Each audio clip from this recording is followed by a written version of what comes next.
I wanted to ask if you could sort of contextualize how difficult, how overcrowded it is right now compared to any time since March of 2020. Is this as difficult as you've seen it, Dr. Schur in Rhode Island Hospital, Dr. Levy in the ICUs at any time in the past almost 2 years now? I would say that it is. I think we've had different challenges through this pandemic. In the early days of the pandemic, we were dealing with a dangerous virus we didn't know much about, and we didn't have any vaccination. So that was a different challenge. But as has been pointed out, effectively the size of our hospitals has decreased because we don't have as many staff. And it's very challenging for the nurses and physicians who are there because we're trying to care for a large number of patients with fewer staff, and it is as crowded as it's been in the last couple of years. Yeah, I would agree with Dr. Schur. It's not the numbers, it's the shrinking of the lack of availability of critical care nursing, and that's really what's squeezing us and making it so challenging, because we've had to reduce the number of available critical care beds because of the limited availability of critical care nurses. And that's what's leading us to this crisis situation. Mark LaRocque, you want to go next? Yes. How many critical care nurses do you have now across the system, and how much less is that compared to pre-pandemic levels? So I don't know the actual whole number, but I know that we have a 30% vacancy rate currently across the system, which makes it very challenging, as I said already. Ted, you want to go next? Can I just follow up on that? How many critical care beds do you have? So as I said, we have across the system, we have about 180 critical care and intermediate care beds, most of which are located at Rhode Island Hospital, and then about 20 are located at the Miriam Hospital, 20 or 25. Ted? Okay. We get the hospitalization data on a 2-day lag from the Department of Health. Can you speak to the last 48 hours now that we're 2 weeks out from Thanksgiving? Has the pace gone down a bit, or is it sustained? Is it worsening? What's it look like just in the last 48 hours? I think what we're seeing clinically is after the holiday, there was a period of time, and I think we're still in that period of time, where we've seen incremental numbers. So if we look at a bigger spectrum going back weeks, we had probably 8 to 12 admitted patients. Right now we have probably close to 90.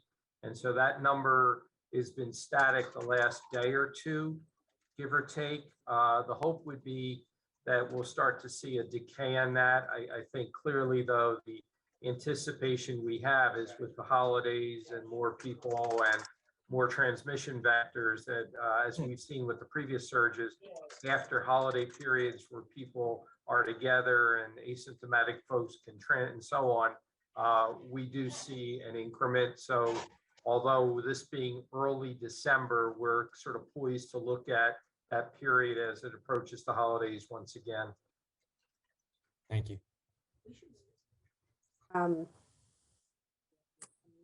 Wayne, do you want to go next? Yes, thank you. I put this in the chat. Is there any consideration of using National Guard medical personnel to help out with this staffing shortage? Those discussions have been, and I think, entertained, and we're approaching a point where, with the ongoing discussions with the Department of Health and the governor, we will be surfacing that. What do you mean? What do you mean surfacing that? Meaning that I think we're going to actually pursue that as an option. Part of the challenge is, the people who are capable and competent in the National Guard are volunteers who tend to be already working, and then it gets into, who would that be? So yes, we are going to pursue that line of help. Thank you. Tyler, then Lynn. Hi, thanks for taking my question. I just wanted to follow up on the recommendation for an indoor mask mandate. As you may know, right now, that is the case in schools statewide, and yet we keep seeing the case numbers continue to surge for those young people that K through 12 in that age group, even though they have a mask mandate. So I'm wondering, what specific data are you looking at that would kind of, support masking and how you think it may cut down cases and hospitalizations? So it's very clear that mask wearing and source control is the primary intervention that you can really do to try and mitigate spread between people. This is one of those circumstances where I think you're somewhat obligated to try and do everything you can to try and turn the curve and flatten the curve of transmission.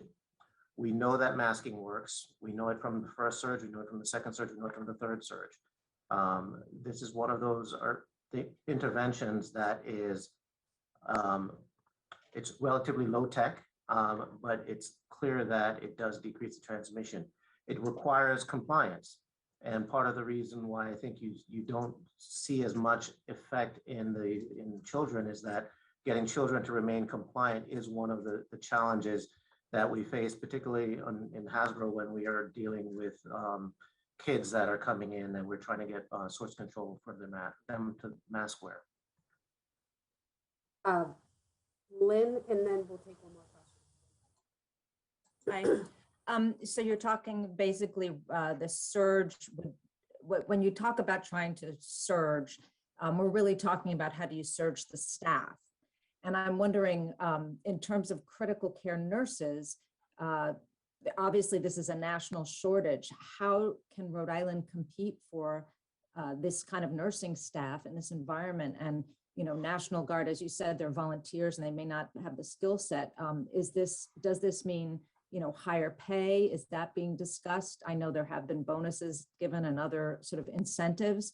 Do you feel like you've maximized what you can do in terms of financial incentives at this point, or is there more that could be done that might help get the staff that you need?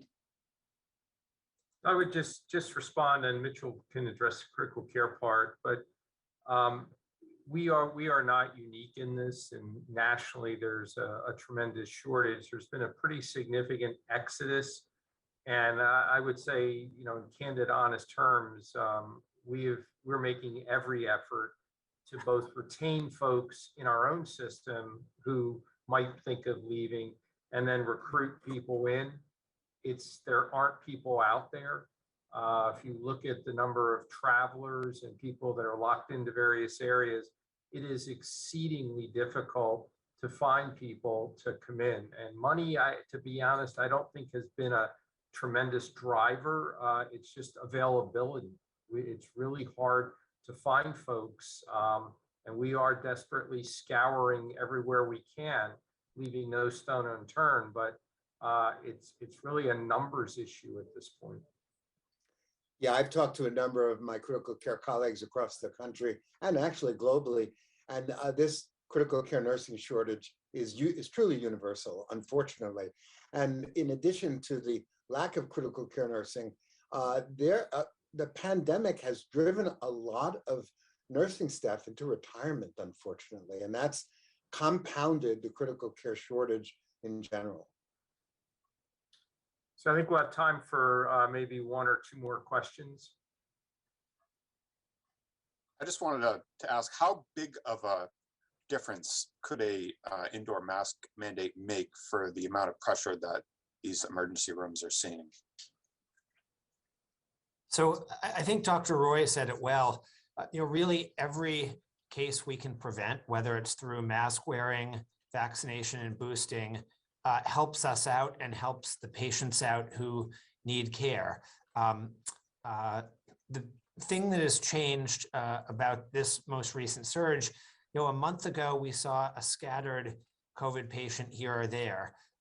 In my last couple of shifts working in the emergency department, I have seen multiple COVID patients. The good news is, many of them are not sick enough to require hospitalization or intensive care unit care, but they don't feel well. They're sick enough to come to the emergency department. And with our crowded conditions, it's then hard to do the infection prevention measures that we've been working so hard on for the last 2 years. And so I think that's the reason why we would support a mask mandate is, everyone we can prevent from getting infected will keep other people healthy.